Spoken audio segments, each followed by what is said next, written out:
I know. All right, well, hey, everybody, guess what? Are we live? We are live. Good morning. It's Friday, October 11th, 2019. And we're here with another spectacular Friday morning Zoom in with Seth, David, and friends. Seth, David, that's me, in case anybody didn't know. I'm going to let somebody and friends, that's me. And friends, that's you. I just That's all saw a of you. dog cookie go down my shirt. Okay. That is all of you. We're going to talk ClickUp. What?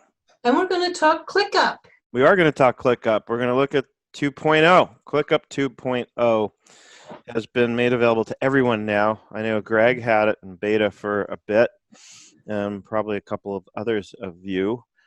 For those of you who don't know, just tuning in late or have been hiding under a rock or in a cave somewhere, ClickUp is the new project management software that a lot of us started using this year. I had been very happy with Active Collab for a long time.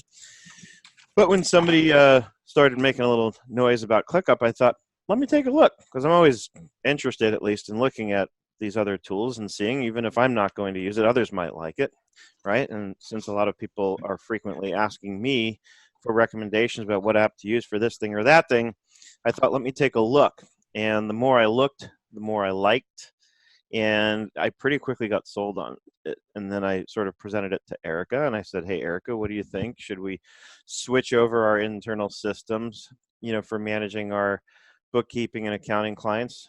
Should we switch them over to this? And after Erica spent a few minutes with me on it, maybe more than a few, she agreed. Yeah, let's get this switched over. This thing's awesome.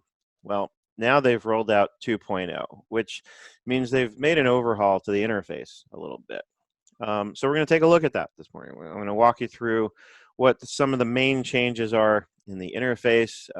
There were some things in the previous version that when you went into certain areas, it said that they were going to be sort of coming soon, like calculated custom fields. Those are now available in ClickUp 2.0. And some other things that we'll take a look at to see whether or not those of you who are already using it will like it and want to continue using it. And those of you who haven't drank the Kool-Aid yet, maybe you will now. Maybe you won't. Maybe you'll stick with Asana or Wunderlist or something else. Trello. Are people still using Trello? I've seen a lot of Trello-like project management applications out there that are coming out. Like I see in my Facebook feed a lot. Obviously, they probably know that I have interest in these things, so they serve me ads all the time on these things. And so I'm frequently seeing different project management apps that have a very similar kind of Kanban type layout to Trello, which ClickUp, by the way, offers a view that's very much like that, where you just have your silos and you could move things from one silo to the next by way of establishing a workflow and what stage of that workflow a particular task might be in. So I think that's why a lot of people like Trello, because you can, lay it out like that. And I've always liked Trello. Trello is one of those things that every once in a while I'll get back into it and I'll be like, all right, I want to play with this. I want to find a use for it because I do really like it. Doug Sleater was the one that introduced Trello to me. Oh, yeah? I think it was on your show, too, as a matter of fact. Could be. I don't remember. A lot of times I can remember exactly when and how I was introduced to an app. Trello, I don't recall. Yeah, I believe it was Doug, and I believe we played. We were going to take over the world, I think, as a matter of fact, now that I think about it. Probably. Sounds like me.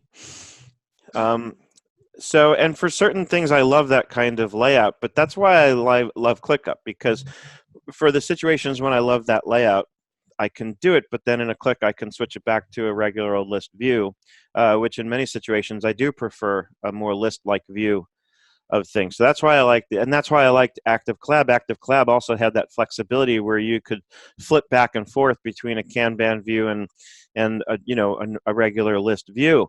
One of the things when Asana introduced this that drove me nuts, and it wasn't clearly documented, so it made me really angry, was that in Asana, when they offered the option of a Kanban view, what they didn't tell you is that you get to choose whether or not you want that view when you're creating the project, and once you've chosen that, you're stuck with it. There was no way to switch. And that made me very angry, and it was just another reason why, as much as I've tried to like Asana over the years, I ultimately grew to loathe that product. And I do. I can't stand it. It always looks really cool at first, and then after a while, when I start adding lots of information into it, I've always, each time I've tried, and there have been several times, I end up finding that it's clunky and very hard to find things. I never liked their, the best way I can think of putting it is their lack of ability to manage tags. Like there's no place you can go in Asana to find a list of all the tags you've created and kind of browse them that way. Things like that. It's the little things that you get into when you're using one of these products for a period of time that has always driven me crazy with Asana. So I could never get in. I tried to convince myself. I tried hard to convince myself to love Asana. Couldn't do it. Never could do it. But ClickUp's got a hold on me. I really do love this thing. So, very quickly before we dive in to ClickUp, a couple of upcoming things that are exciting to me, some announcements. By the end of next week, I will have rolled out Property Management with QuickBooks Online, the course, the full-length course. It will be there in pretty much complete. There are 2 or 3 lessons that I recently added in that I thought would be useful.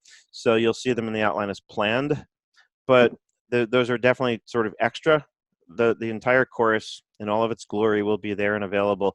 And it's not going to be like Bulletproof Bookkeeping. The whole thing I'm going to release at once. Most of the lessons are already loaded up in my site. I'm just waiting till I can get the last lesson loaded up, and then I've got all the content written, so I'll just have to put that into the various lessons and with the screenshots and everything, and then I'm going to run with it, and it's going to go live. So by the end of next week, it will definitely be live, probably a lot sooner. I expect I'll actually complete everything tomorrow. That's my plan. And you've managed all of this with ClickUp? No, not all of it with ClickUp. I did. I'm going to show you the project in ClickUp that I'm using to manage the courses.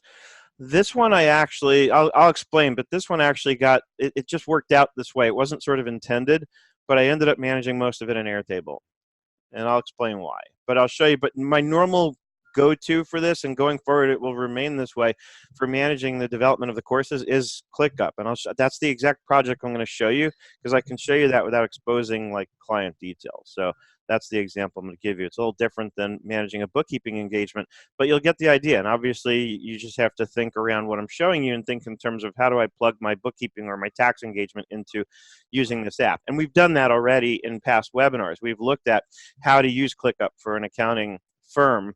And I believe we discussed both a bookkeeping type client versus a tax type client. So we've got those in our past Zooms. Those are on the website. So today I'm really just going to focus on the interface itself and some of those changes, right? And you'll be able to see it's pretty much all in the layout. The changes, a little bit graphically has changed, but not much. Anyway, so that's exciting. I've got that course coming up, rolling out.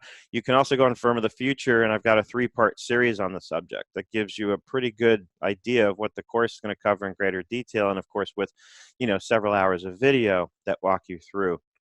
Firm of the Future, I did like a 25-minute video just overviewing the whole thing. So that's already out and available. If you want to save yourself the trouble of looking for the links, just ping me and I'll email you the links to the articles.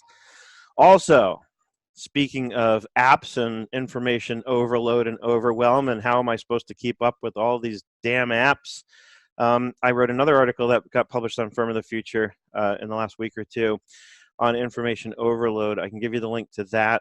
And it's all about how to kind of deal with the overwhelm of managing all these apps and managing all this information that's being thrown at us. And the quick answer is there's an app for that. So, but I think you'll find the article very useful in terms of how to deal with that overwhelm and how to reduce the stress that you might be experiencing when you have that overwhelm. And I joke that there's an app for that, but the reality is I'm very serious about that there's an app that I recommend that you can use to kind of purge whatever is on your mind, whatever is causing you all that stress. And the minute you start to do that, you'll find your stress levels diminishing. And then you'll be able to see it right in front of you, prioritize, organize, manage, and then get back to whatever app you normally use to manage stuff. So that's the very quick answer on what that's all about. We've got the live feed on Facebook. I'm going to check in. We have Matthew is joining us on Facebook and not on Zoom. Elizabeth is there. I see Brad And he says, well, Seth said regarding learning to load an app. And Andrea is there, and Mariette has joined us. And Katrina, it looks like, is watching us in the actual Facebook group. And she says, will I please post the links in the comments? Absolutely not. I'm not here to make your life easier. I'm going to make it more difficult. I'm going to post you links to the wrong articles. I'm going to show you the best way of posting the link for the weekly Zoom in with Seth call is to set up a task in Clickup. Okay. Come in here, just create a recurring task every week, and then I can just log right in and register for the course. There it is there. Do you want to show everybody, since we're here, even though it's not really, well, actually some of this has changed too. Show everybody how to create the recurring task, or just walk through the settings since it's already been created. So let me go here. So for the recurring, I have this pop up every Wednesday. Mm-hmm. And it's going to copy the newest task. So it's going to copy the task. It's not going to just update the due date on the existing one. These are all options. This is one of the reasons I love ClickUp, is that it's this flexible, that in terms of how you do the recurrence. It not only has the recurrence, which has always been a big issue for people, it has very, very deep features around the recurrences. Right. So it's going to create a new task. It's going to copy the newest task, because if you click on that newest task link, everybody will see that the option is, well, click on the second one near the bottom. At the very, yeah, that one. If you click that choice there, I so it believe opened up in my other browser tab, so I don't. Oh, that's the task itself. Click on, oh, now you stopped sharing. Well, I think I wasn't sharing my full screen, so. Okay, because it gives you the sort of code to the task itself, but if you click in there again on the due date area. So in the due date, yeah. Click there. Not the due date. I'm sorry. The recurrence is what we want. Yeah. Well, this is closed, so. Oh. Okay. So if you this, set this recurring, is not. This is the closed one from last week. I want. You're talking in here. Yeah. So now don't click that. That's, if you notice, that's the ID that takes you to the task itself. Just above that, all the way to the right, where it says the newest task. Click on that. It's the same. It's the same. It shouldn't be. It should take you into the options, I believe. No. Oh, that's weird. Okay. The point I'm trying to make is that when you're creating the recurrence, you can either copy the newest task or you can copy the original one, right? So you can say if the original one is just, okay. And I don't do the original one because if I'm doing checklists for work and we start inserting new things, we always want the latest list. Right, in that use case, sure. But the point is that there are times when you don't want to carry all the information through and you just want a nice, new, clean task each time. So it depends. There's use cases for each, and that's the beauty of it. That's the whole point, right? What I can't figure out is how to get it to reoccur. Say I have a Monday task and I want to start it on Saturday. I don't know how to get it. I don't know how to kick it to reoccur early. So, okay. Well, you see how exactly here it says it creates the task with the due date set to 2 days after the occurrence. So you would do it for Saturday with the due date set to 2 days later. Yeah. So doesn't that then screw it up for the future? No. So what this one did is it created it on Wednesday at 4 a.m. Okay. I set, it's just something that I chose 4 a.m. I don't know exactly why I chose it, but because you knew for sure it would happen before you were awake and at your computer. yeah, I think that's generally speaking the thing. But then 2 days later at 8 a.m. So it shows as late this morning at 8 a.m. And I do that for a reason, because I'm already sitting on the call. So I just come in here and click in here to register for the new one. Right. So, and click on the due date again. How did you register for the one next week? Mm-hmm. Yeah, he has a reminder. So it's not going to reoccur, but will it not reoccur next Wednesday then? No, it will. What Greg is doing here is he's creating a reminder for himself that includes the link that he can click on to go right to my events page so that he can register for next Fridays. so that he Right, never but forgets. that reminder is set for next Wednesday, isn't it? No, the task is created next Wednesday, due the following Friday.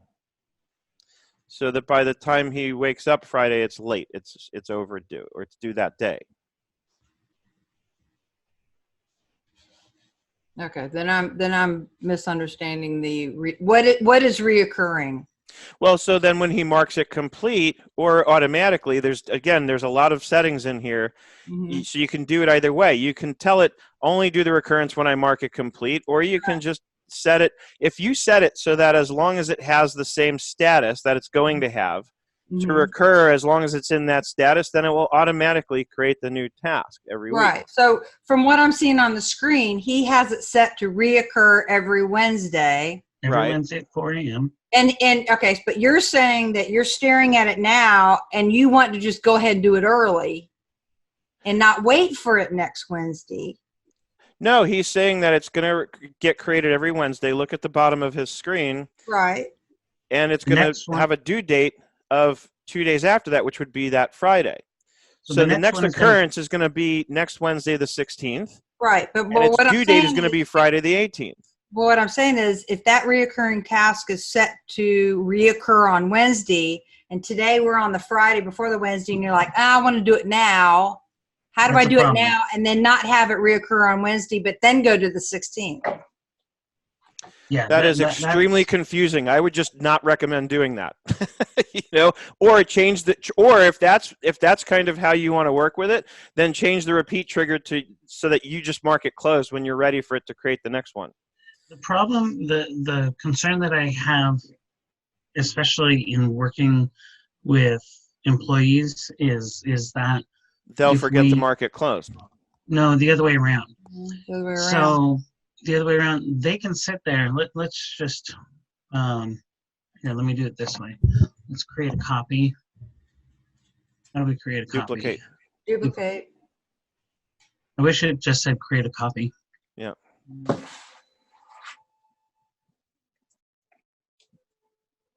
Okay. So now if we change this. So first delete the whole recurrence. Let's start from scratch so everybody can see what it looks like. Just delete the whole recurrence and let's do it from the beginning. Okay, so now we're creating a new recurrence of this dupe task, right? And I'm going to click on repeat trigger when it's closed. And then we're going to create a new task, copy everything from this task, or we can copy everything from the newest task. So that's the newest task, I think, is going to be the option most people are going to want for the reasons Sarah pointed out. Yeah, and I agree. So then we go back over here, no end date. We can set the recurring so that we're copying everything from the newest task, ending never, and the advanced options, set due date, 7 days after. I don't usually use this. I don't either. I don't use it for this purpose. The problem that I have when I've got employees working for me is now they can sit here and say, okay, this was today's task. Boom, done. And then it will pop up. It will create the other task now. It's going to create the next task. And let's see where we were in general.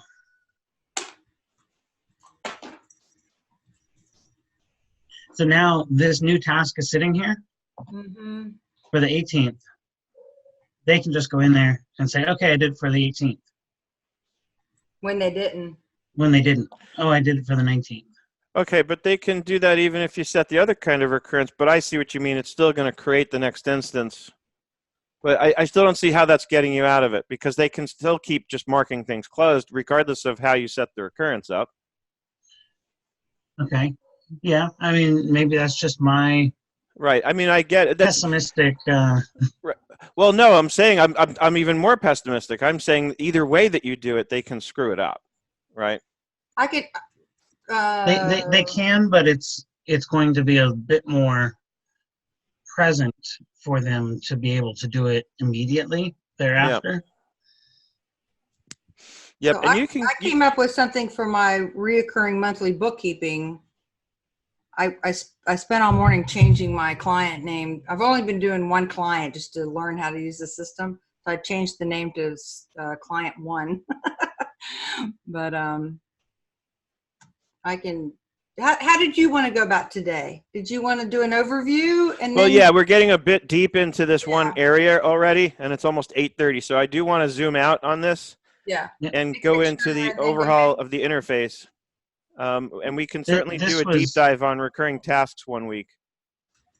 Yes, to see how an employee could sit here and yeah, they can just keep clicking it off, and it'll. They have to pay attention to the due date to know what week they're on. Okay, now I think I see the difference clearly. Is that it will just keep showing up, and they can keep clicking it and putting it further into the future. Whereas the other way, where it repeats instead of on closing, but on a timing-based trigger, it won't keep creating them, and they can't keep clicking them off. So they can still screw it up, but not as badly. Yeah. All right. I get that. Memorize transactions in QuickBooks that all of a sudden they post five of them and they don't know they've done it. So, well, I mean, Greg, if you want to keep sharing, we can just, well, I guess some people wanted to see how I'm managing the courses in Clickup, so I'll share mine. Just checking in on the Facebook feed. Matthew says, hi, guys, not much sleep last night with the win, so today I'll be watching from Facebook land. All right, let me go over to courses. There we go.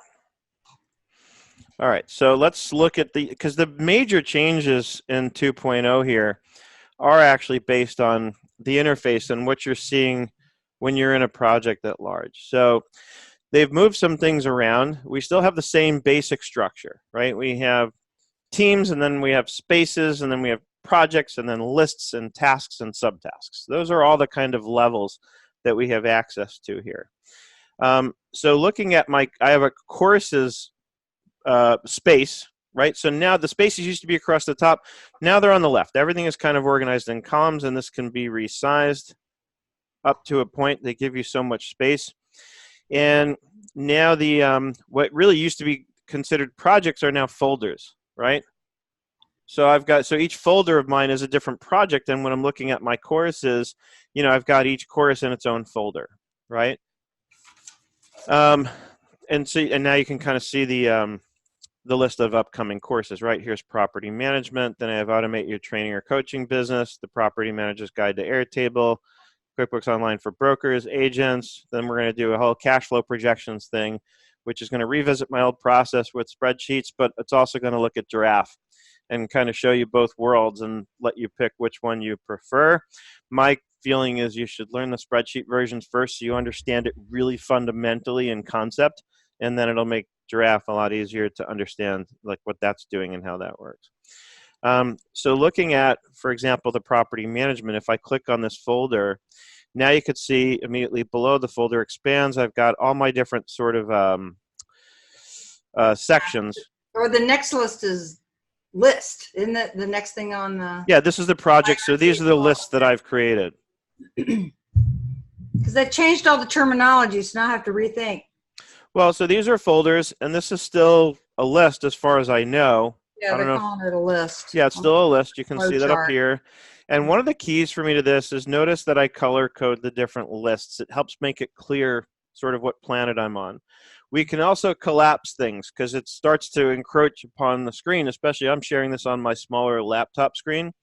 So it gets hard. So I can click that little thumbtack to collapse the spaces. And these can be reordered. You can just click and drag to reorder them. And notice it configure them this way. Could you hesitate for a minute? Is there a way to tell whether we're on 2.0 or 1.0? You would know instantly by looking at it. It looks very different. Everybody, I believe, now is on 2. Okay, so I don't have that. And I have an icon next to the word space. If you're on the old version, at the top right is where you used to click to access like your teams. And within there should be an option to... No, it's on the left now like yours. Okay. Okay. Okay, so you can collapse these and you can reorder your spaces, right? And notice initially when it's collapsed, it just gives you the first letter, but hover your mouse over and it tells you exactly what you're looking at, right? You can also change that icon. So if you have the icon for plastic fountain pens, you can go ahead and change And the update it to their icon. logo or whatever? Yeah, if Well, you'd I like have a problem with that I wanted to talk about. But you can also, if you click on the courses, the 3 dot next to courses, Mm-hmm. click on the 3 dots next to courses up above. All right, And so there courses you is can a- change the color, and then you can select these different You can choose different icons. icons. Yeah. So in fact, this is very So this Airtable-like. Yeah, and it made it much easier. Like I made my sandbox, I took a little umbrella and made it like sand color, and I put Right. my logo, and it just helps you keep track of where you're And- standing. And while we're at it, here's where you can upload, I'm guessing, a logo or whatever you want to upload by way of an image to distinguish one from the other. Because all my spaces are, no, my spaces are my team. My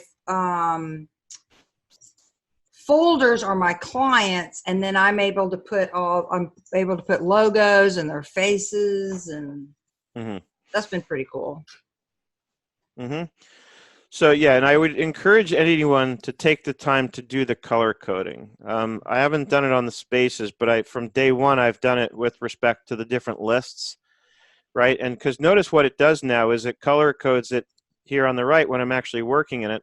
This, by the way, can also be collapsed. So now I can really focus on, just this introductory area, and I have a task here that, that tells me to finish setting up the course, and I just created a task for some notes in the introductory area, right?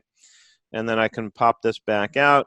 And so this is where I sort of segued from my normal process for managing a course. If because here there should have been one list for setup, and these actually each should have been tasks, because the way I normally do it is each task is a different lesson that I want to produce. And the list is that section of the course. So the section is, and if you look at it in Airtable, I have it organized like that. Like the second section, the first true section, the first thing is the introduction. Then there's the setup section, right? And within setup, I have set up your chart of accounts, your products and services, tenants, custom fields, and so on. So I ended up just doing it from Airtable because this course evolved a little differently than the typical that I do, because it started out with me doing the articles for Intuit, and I had planned on doing the course. And long story short, I woke up after spending all day developing the content for Intuit's articles. I spent like an entire Monday and realized I had substantially designed the course itself. Anyway, so it was a little different process than my normal. If you look at Bulletproof Bookkeeping, this is more indicative of how I do it. So I created a section here, or a list called Course Admin. And notice what I do. In that description, here's a link to the Google Drive folder where I have all the assets for the course, right? And here's the local version of that same folder. So I can copy and paste that right into Windows Explorer. And when you click on it, I like this a lot, the way it now pops out. And by the way, Greg, do you recognize that this is very Active Collab-like? The way Active Collab would have a pop-in like this when you were focusing on a task? It's doing something similar, and notice it follows suit with the color coding that I've chosen.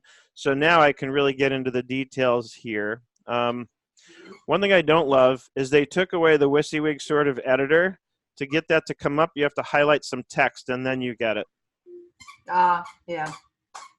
So It's making it cleaner. It's making it so that your screen isn't so. Yeah, but at least in the beginning, I keep forgetting that, and I find myself going all over the place, going, where the heck did they put it? And how'd you get it to come up? You had to highlight it? Yeah, you just click and drag and highlight some text, and then it gives you, and then you can click the ellipsis there, and you have some more like your indenting. So you have all your basic formatting that, in my opinion, you would ever need. You can do indents, you can do bullet points, check boxes, you can even insert a code block if that's your thing.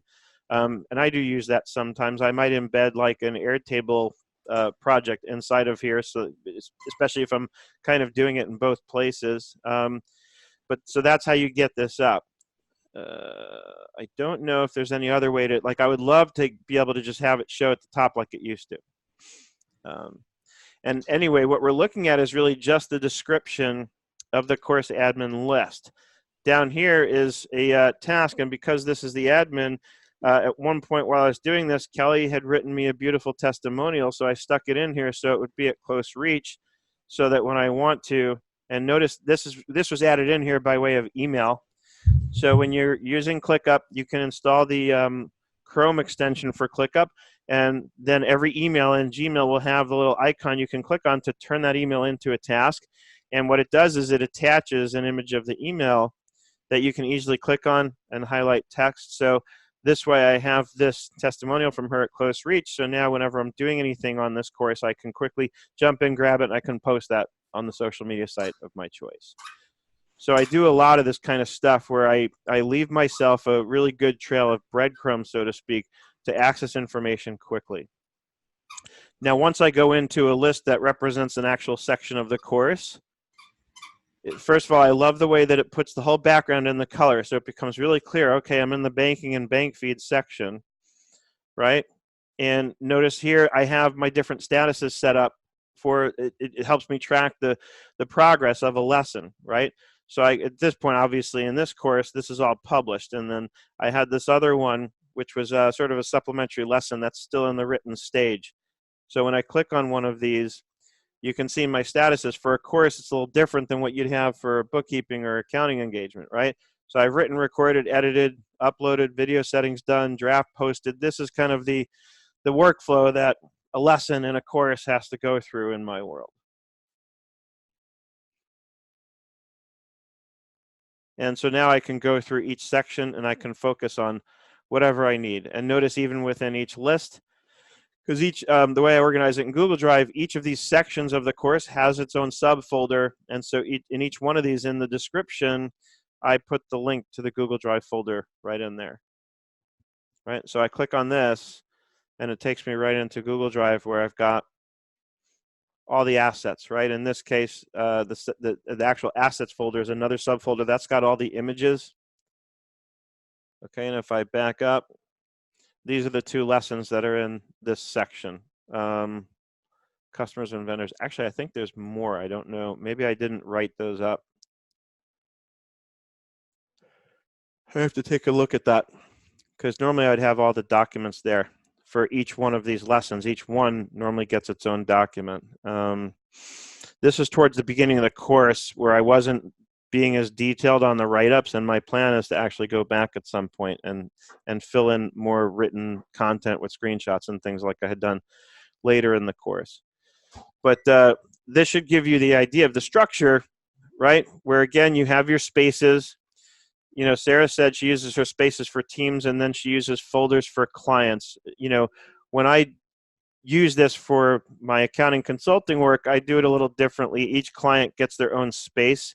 And then within that, the folders would be sort of different projects that I might work on. So here's, here's one of our accounting, actually, it's not even an accounting client. This is a CFO consulting client where I do their cash flow projections for them.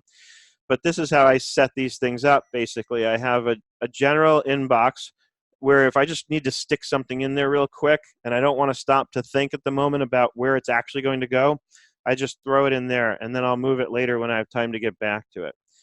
Otherwise, I have the accounting. In their case, I have projections, and also I have, usually this is how it goes for any sort of accounting client, even if it's not CFO, but rather a typical like bookkeeping engagement. I started out by sort of following the balance sheet structure, right? So there's going to be a list for banking tasks, for accounts receivable, payable, and so on, all the way down. Payroll, which you get from the payroll liabilities on the balance sheet. Sales tax, same idea. Equity, and then of course I have a section for really what are the income taxes, for the entity that I'm working for. So that's how and then of course you just add to this as you need to. But this way, if you get all of that from utilizing templates. Yeah. Time that Yep. If I take on a new consulting client today, I'll create a new project which has this all templated. The only thing the template doesn't have is the projections, because that's something that is only offered at a substantial added cost. And then here I always have a reference info folder, which is just that. So for Google Drive, I've normally would have a link to their Google Drive folder. In this case, again, this is not an actual bookkeeping client, so I don't have that set up. So Seth, I just want to throw in something that is new in 2.0, at least to me it's new. If you go to the reference info folder, and then click on the plus along the top, just to the right of reference info, right next to board. Mm-hmm. This is a new view. And you can now create a document for a page view. And you don't have to necessarily set up this hierarchical Google Drive, Smart Workspace Nimble, you can now create a document that has all of those things listed out, and you can just go ahead and insert the. I just find it a little bit cleaner. Gotcha. Yeah, and this I look at this as a way of creating like a report that chisels down the view of what you have set up to the left, and I'll show you an example of that. A lot of you have seen this where where in my own sort of internal project that I have, this is where I do use the Kanban view a lot because I lay things out by days of the week, and each weekday is a different column. And I'll show you what that looks like because that's where what you're talking about, Greg, comes up a lot. So if I go into my Nerd Enterprises headquarters here, and I have this list called main high level tasks, or it's the project is the Nerd HQ, but then I have this main high level tasks. What I've done is a lot of times I want to focus just on the weekdays, right? And not the weekends per se. So it condenses the view a little bit. So I've created a view that basically has that filter applied where I'm only looking at the, what amounts to the statuses. I have a daily one here that I include because I never want to exclude that. But then I just have Sunday, Monday, Tuesday, Wednesday, Thursday, Friday. I have another view here that I've defined that's just the weekends because a lot of times. Is that a status? Monday to what? Weekdays, yeah. So for this particular project, what I did was I edited the statuses so that its statuses are based on weekdays. And there's a couple of other things in here. And you can have completely different statuses over on your bookkeeping clients, or yeah, you can, for each project, you can have different statuses. So you can establish the statuses at the space level, but then within each project in that space, you can have its own statuses. You can edit the statuses for any project. So I like this, and this is where the Kanban view I find comes in really handy because I don't put a lot of details here about what needs to be done, but as you can see for today, I can actually check this off. I ran our payroll this morning, right? But I have some other client stuff I need to do. So this is just like a reminder, like this is what I want to work on today. These are the clients, right? And as I approached the weekend, and this just was born out of my own experience with this, I found that I like to focus on just the days that surround the weekends, right? So basically Sunday, Friday, and Saturday, right? And I like this view because it's less to have to look at. It's less overwhelming, but I can really focus. Usually by the time I get to Friday, I've moved a bunch of overflow things that I didn't get done earlier in the week, but maybe wanted to, and I drop those into Friday. And in this way, I know I can kind of move things around and say, well, I don't think I'm going to work on this thing today. I'm going to move it over to Sunday. And, so that's out. I'm not going to do that today. This I probably won't get to today, so I'll move that over to Saturday. So I like using this view and having a project like this where I'm just managing at a high level what I'm going to be working on which day. And so, Greg, going back to your comment, I hadn't played around with the document yet. I definitely need to play with that. But I look at this as these views that you can add as a way of creating almost like a report. So you can quickly, if you know that you frequently want to just create a view that shows you everything that's later due today, you can define that with the filters and then save it as a view. Additionally, one of the bigger applications that I see that I'm going to be utilizing it for is if you click on the plus for me there, they have, what is it? Embed. You can actually embed like Google Docs right there within the project. So if you have an SOP or something that you want your employees to follow, you can link right to it right there within the. And just so it's clear, when you do that, you're working in the live Google Doc, but inside of Clickup. So it's not like you're doing the work here and then you have to copy and paste it. And by the way, to do that in any Google Doc, what you do is I'll open up this Google Doc. And if you go to File, and then Publish to the Web, Embed. And then you have to hit Publish, and then Confirm, yes, I'm sure. And then it gives you, this is the code that you copy. You don't have to worry about what any of it means. You just have to know how to copy it. And then we go back to Clickup. And then in this case, I would do Embed Html. Let's paste it in as plain text. and click create. And there it is. We were thinking about using that as if we start inviting guests to certain folders, that we can have a wiki or little training videos, or Yep. That's huge. or even for my staff have a. Now, Greg, what I'm training noticing though is I can't edit this. It looks like it's a view only. Right, because the way that you did it was you published it to the web. Go to publish content in settings. Instead of a link, maybe? No, I think I have to do the link then if I want it to be something that's sort of editable. Let's try that method of embedding it. Yeah, I honestly had a little bit of a problem with it myself. All right, well, let's try something, because I did notice there were two options. So here you can do an embed URL. Here you even have a choice where it says, oh, it's just giving you ideas. So let's paste the embed URL in there and then create it. The problem is that, and I was reading this on their website, just having the right permissions. Yeah, just like what you're finding. Yeah, so now I'm changing the document's permissions so that anyone with the link can edit. Because in this case, in effect, it's like Clickup is the one with the link. Yeah. So let me refresh it now and see if I'll be able to edit it directly in here. Maybe I need to redo the embed.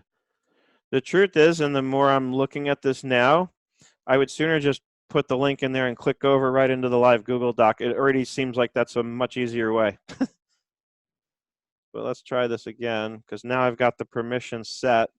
Anyone with the link can edit. Done.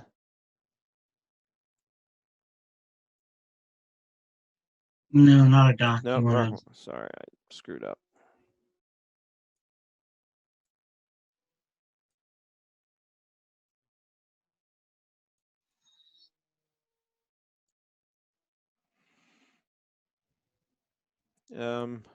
Whatever. No, I don't want to do that. All right, now I can edit it. So that was the trick. Before you go embedding a Google Doc, you have to make sure you set the permissions so that anyone with the link can edit it, and then you'll get the editable version right here in Clickup. So let's test this. Let's see how this works in real time. Hybrid.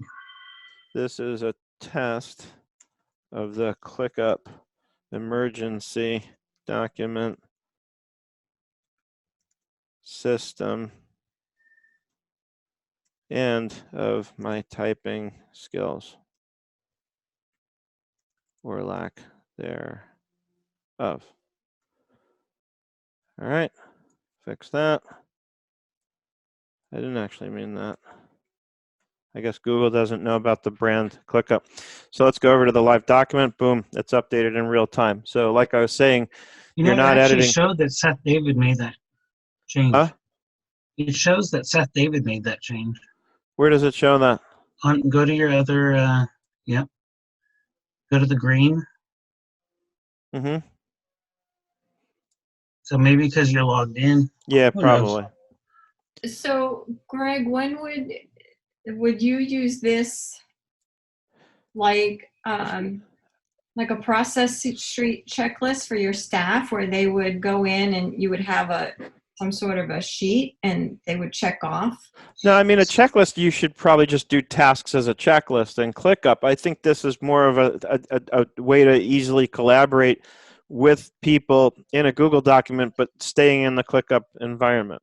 I think that Carolyn's actually on to something, but I haven't tested it because I don't use Process Street. But if you were to have a Process Street task list, this is where you could place it within. Oh, for Process Street, I missed the Process Street part. So for Process Street, I'm creating SOPs because I have only so much RAM memory, and I'm like, where did I put it? What did I do with it? And so for myself and for future staff, this is what we do.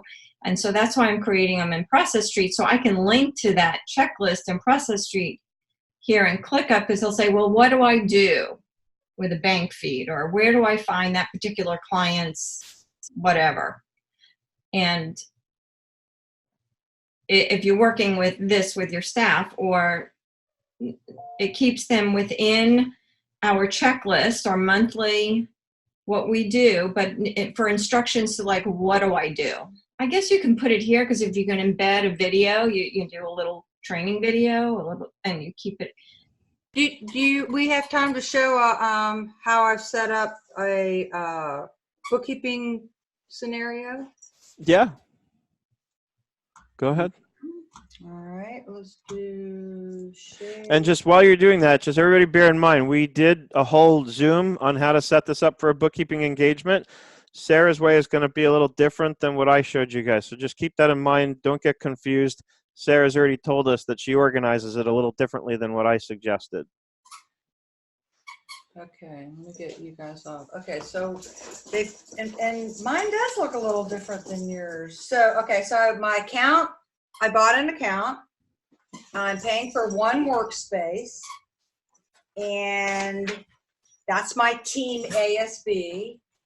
And then my spaces, which are lined up here, are all my what I ended up doing was my bookkeepers are in charge of their own clients. We're not sharing work really, but as a manager, I need to step back and see what's going on. So I've organized each space as Sarah's clients, Angela's clients, Karen's clients, okay? And then within their own space, then I started listing the clients. So this level is lists, and I can have these, let's see, no, the clients are folders, right? And then the next level are lists.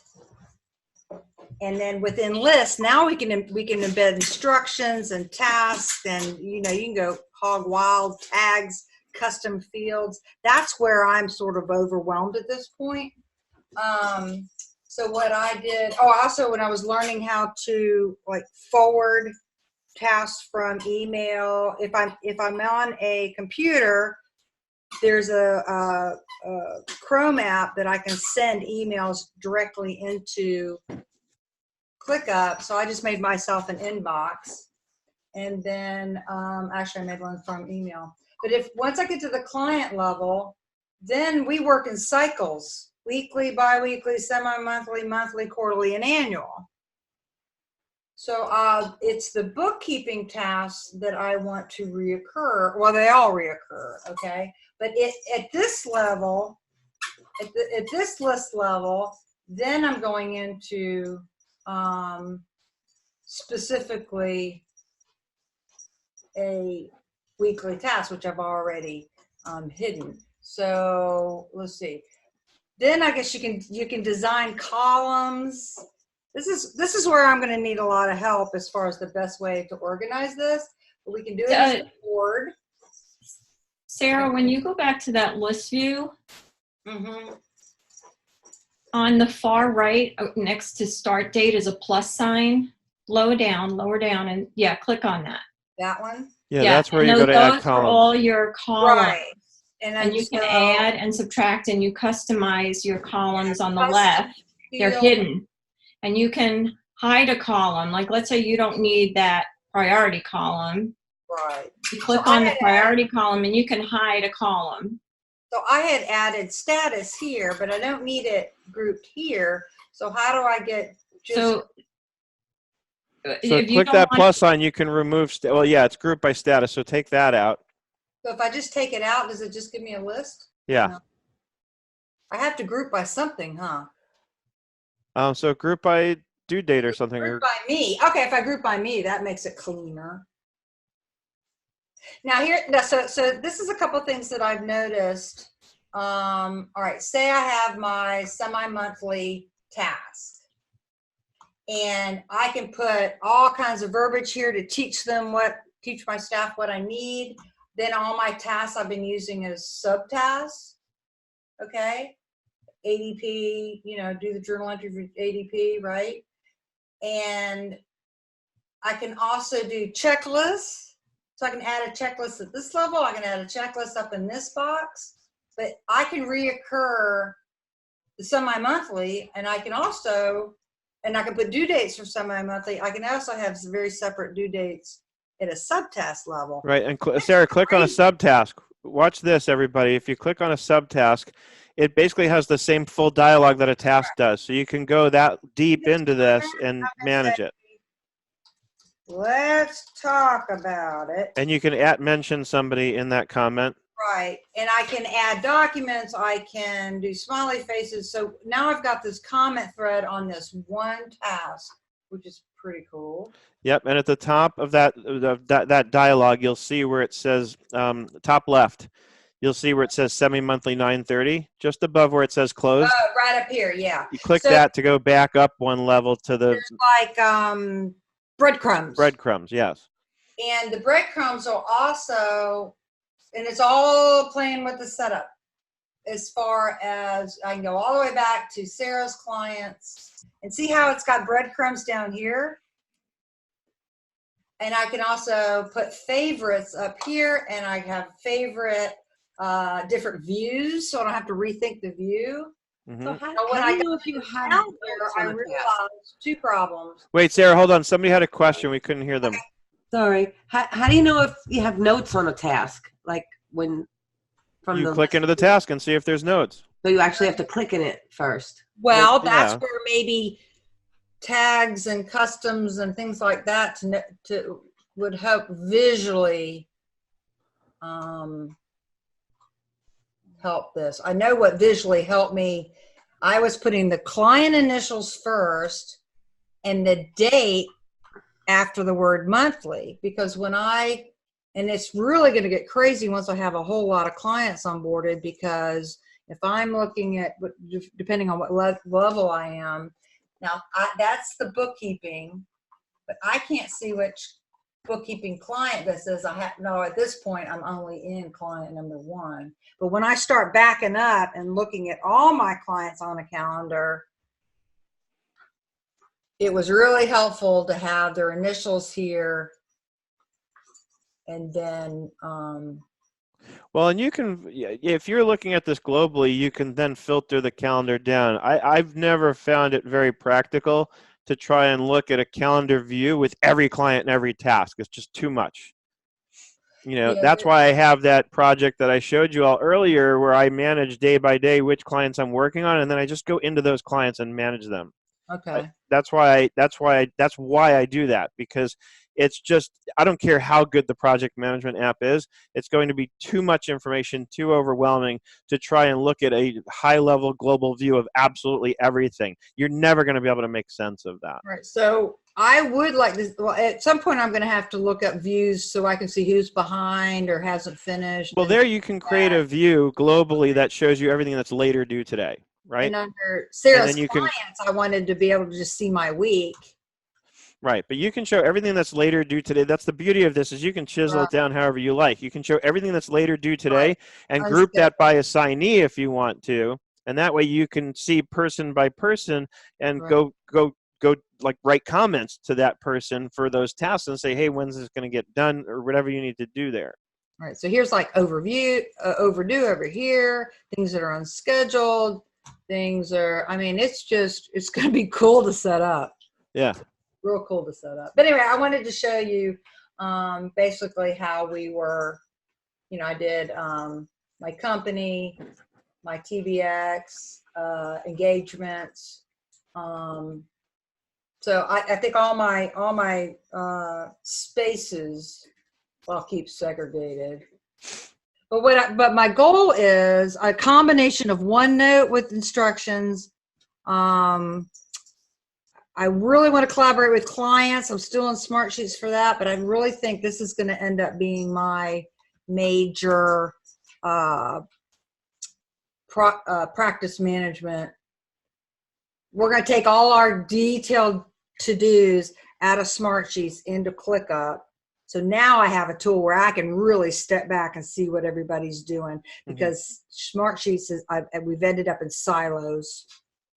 Right. So anyway, but it is so flexible. The problem with being so flexible is you can get off on the wrong foot. So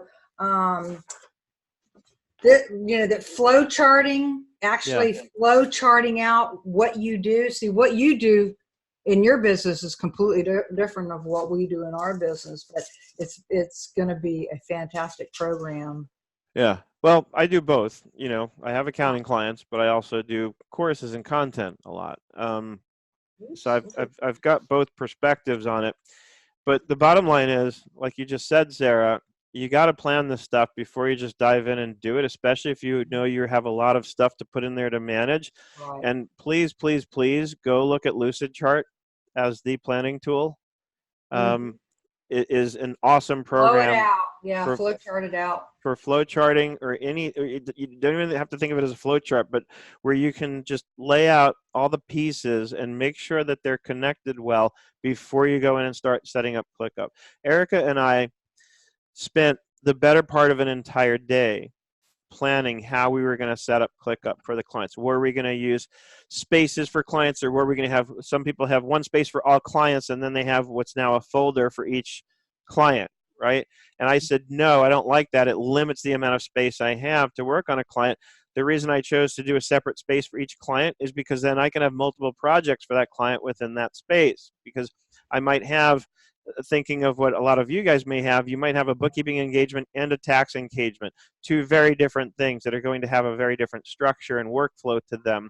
So it gives you the space to work with to set up both under the same client. And that's how I like to organize things, is I like to have everything related to one client in the same space. You know, because then within each of those projects, you can define your lists and your tasks and subtasks and so on. So it's really important to think this through. There's no right or wrong answer. It's just the right answer. We were talking about this at dinner last night. Somebody asked about, is there a live meetup?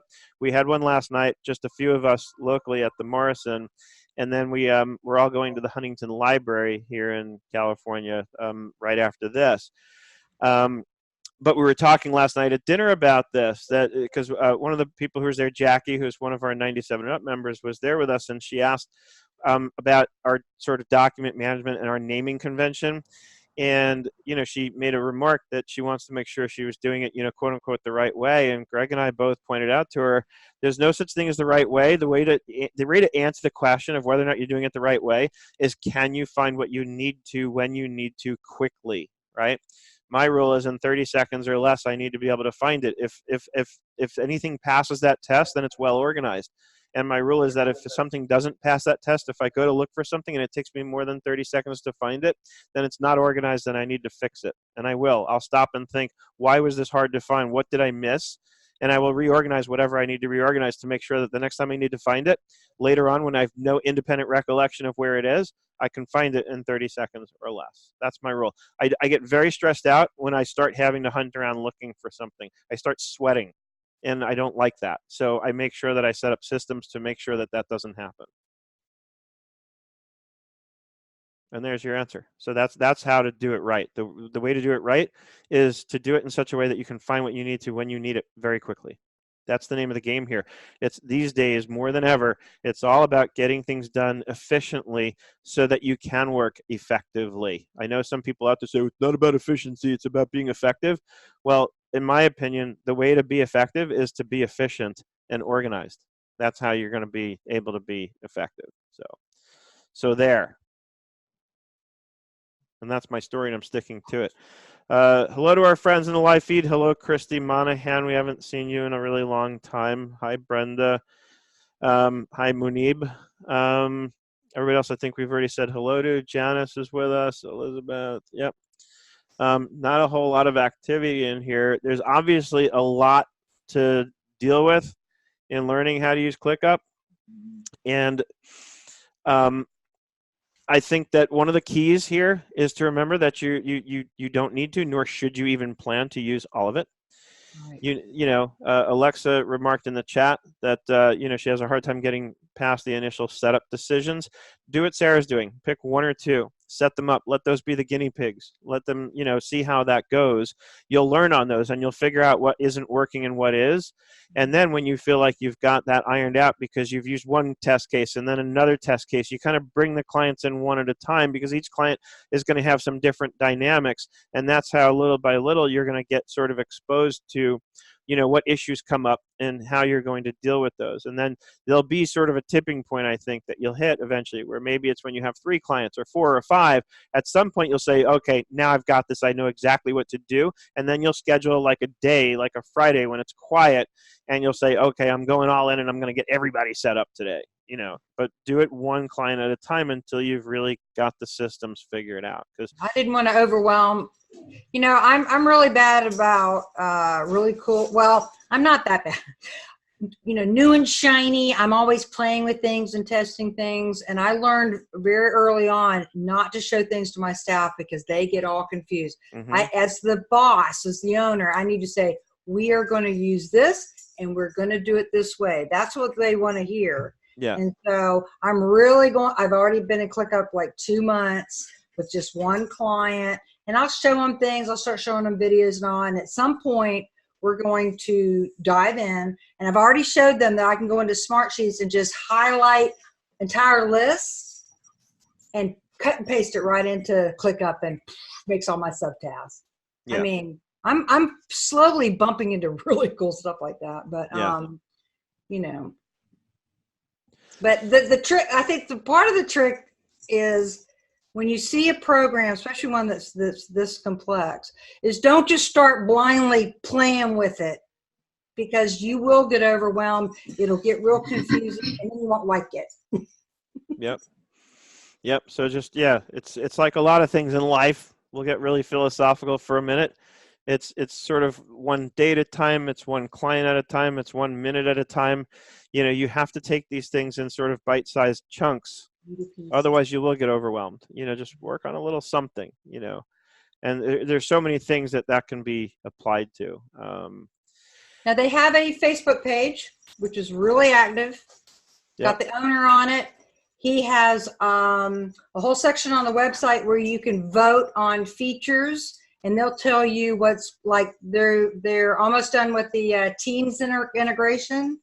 They just hired a whole new integrations team. They're going to just connect the apps as fast as they can. I mean, if you look at where they're going, this is going to be a fun ride. So it says in their Facebook group, there's lots of accountants and bookkeepers. I did like how many accountants are here, and shoot. I couldn't, So, and everybody's sort of, we're new or afraid to really get going. So, people are bouncing ideas off of one another. They're finding little bugs and, because it's new, it's a startup. So, but definitely it's called ClickUppers. Nice. All right, we're out of time here. I got to run. We got to meet at the Huntington Library. There's a group of us. I don't want to keep people waiting. So I am going to run, but you all know where to find me. You can keep posting comments on the threads here on Facebook. We have it in the Facebook group between Wellman Strategy Forum or on the Nerd Enterprises Facebook page. Either place, comment, I'll get notified. I can jump in there. I have also a lot of videos that I've done on this that will help you get some guidance and direction for how to set things up. So just reach out to me. I'm a resource. I can help point you in the right direction. And we do a lot of this stuff in 97 and up. So if you're not in 97 and up, consider joining it, because at any given time, somebody will say, hey, can we take a look at ClickUp and how to do this or that with it? And we'll devote a whole entire hour on a Tuesday or Thursday to just that. So, and we do a lot of that kind of stuff. We have a whole suggested call topic channel in Slack, which is exactly what that's for. Is people say, hey, I'd like to learn this. Great, boom, it's added into the next available slot in our curriculum, and that's how we do it. So those of you who've joined us, you get to write the course, and then I teach it along with my cohorts. So it's not just me. You're learning from Greg, from Matthew, from Sarah, Prevost, from a lot of our members who have a lot of incredible insight to share on these things. So join us there, and we can do a bit more of what we're doing here every Friday, twice a week on Tuesdays and Thursdays. So hopefully we'll see you there.